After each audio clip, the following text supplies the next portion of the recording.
Hi guys, and welcome to the cleaning customer service worksheet. This exercise is really important, and as you all know that for cleaning businesses we really depend on customers, and what makes you stand as a cleaning company is the way you deal with customers.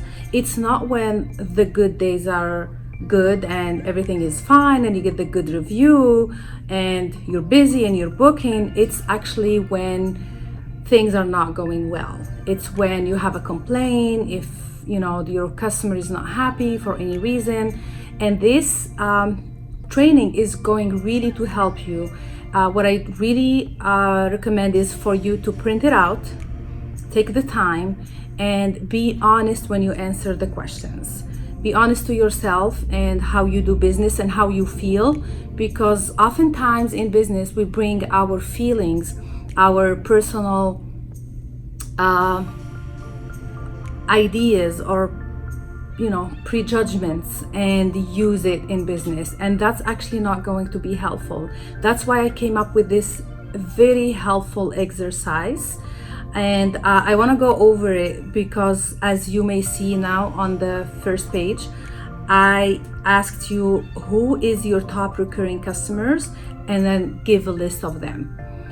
I really want you to be honest. The top recurring are customers who hire you like every month or every 2 weeks, or sometimes even like multiple times a week. And when you name them, I want you to think why they became your recurring customers. What happened? Because most likely you solved their problem. It's because you did a good job, or one of your team did a good job, and they loved you and they loved your service, and it's convenient for them, so they became recurring. And ask yourself why. Is it something you did for them, or it's something they needed and you feel that need?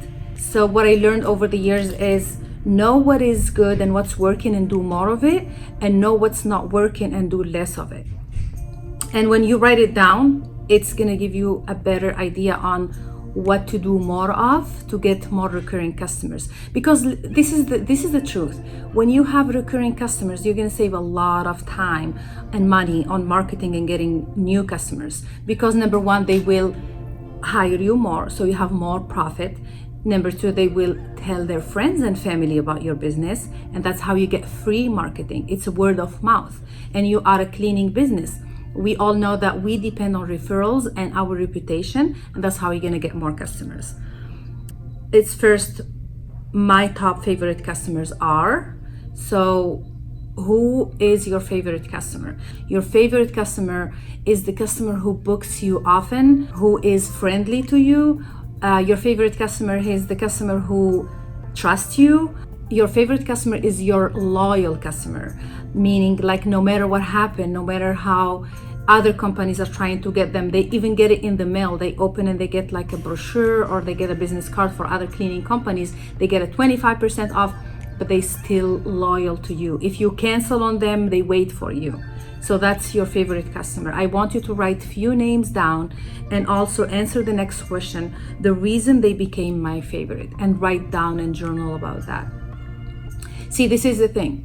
When you write down, there is a very psychological link between when you write things down and your subconscious mind, because you will admire yourself even more. You will give yourself credit on the good things you did with your customers, and they are your favorite because of something you did or because them. And you want to attract more of these people, the grateful people, the nice, kind people, the customer who treats you like a family member in holidays, and they think about you when you are sick, or like they actually become part of your life because you actually became a part of their lives. A cleaner or a housekeeper is a family member for good people, for this kind of people that you want to attract. Number 5, my least favorite customers are. I want you to write down the least favorite customers, the customers that you don't feel comfortable working with, but you have to because you need money. Either they cancel on you, or they don't pay you fairly, they treat you poorly. Maybe they don't trust you with their house. Maybe they watch every step and movement when you are cleaning their homes.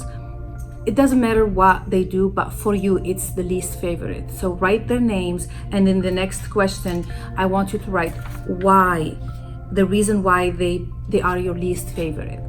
And you'll be surprised when you answer this question. Sometimes it's because of something they are doing, and sometimes it's because of something you are doing.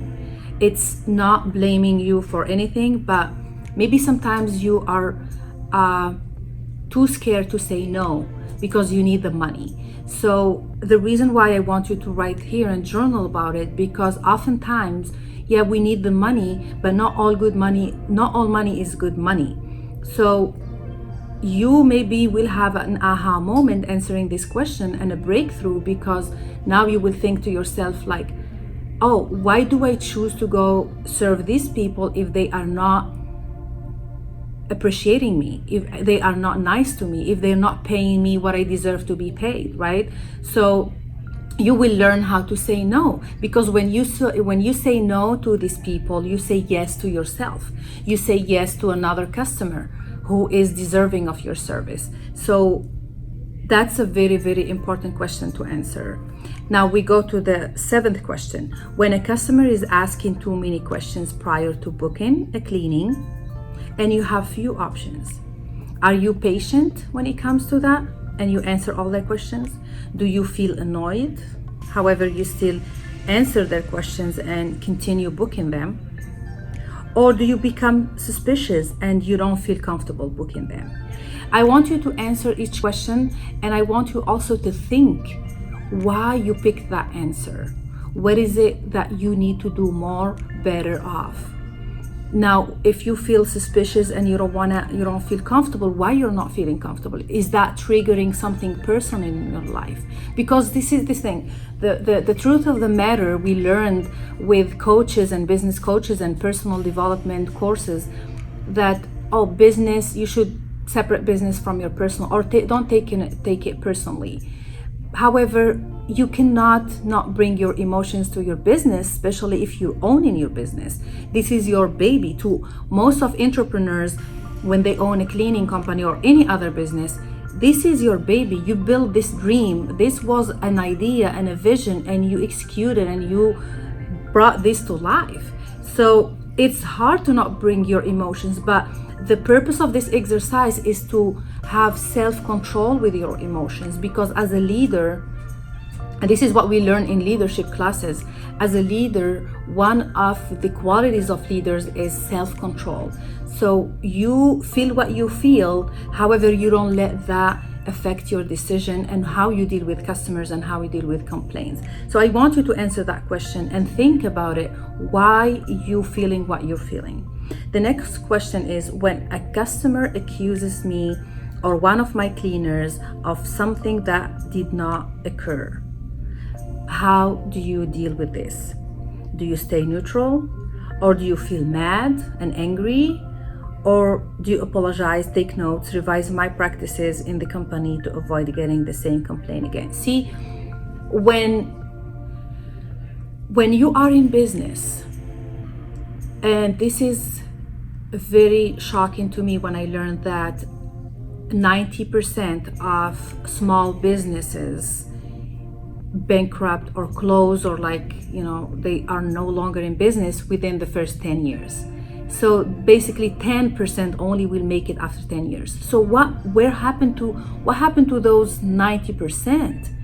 What happened over the 10 years? They burn out. They cannot continue because they emotionally are very involved in the business, and they are involved in the business day-to-day basis, because what happened is they get a lot of complaints and they're dealing with customers, and they get in that cycle of being a victim, or this is not fair and how come this happened to me, and they are fighting and resisting the customer, and not fighting physically, however it's the back and forth. Oh no, I did not do that. Or like they get a bad review and they reply, like telling all the story on the internet. Other customers or myself, we don't need to know what happened between you and your customer. So what happened is, You have to be very professional and you have to control your emotions. And this exercise is a great example. If you are honest and answer it, and be honest with yourself, and then sit down with yourself and ask yourself, is this the best option? How can I do better? How can I handle this more professionally? Thank you so much for watching, and please leave me a comment. What do you think about this video? If you enjoyed this video and found it helpful and you want to get the full version of this exercise and the PDF version, you can sign up to mobs2millions.com. That's my online membership course for cleaning companies. That's where you get to learn how to grow and scale company and take it to the next level. I hope to see you there. Please don't forget to subscribe, like, and share.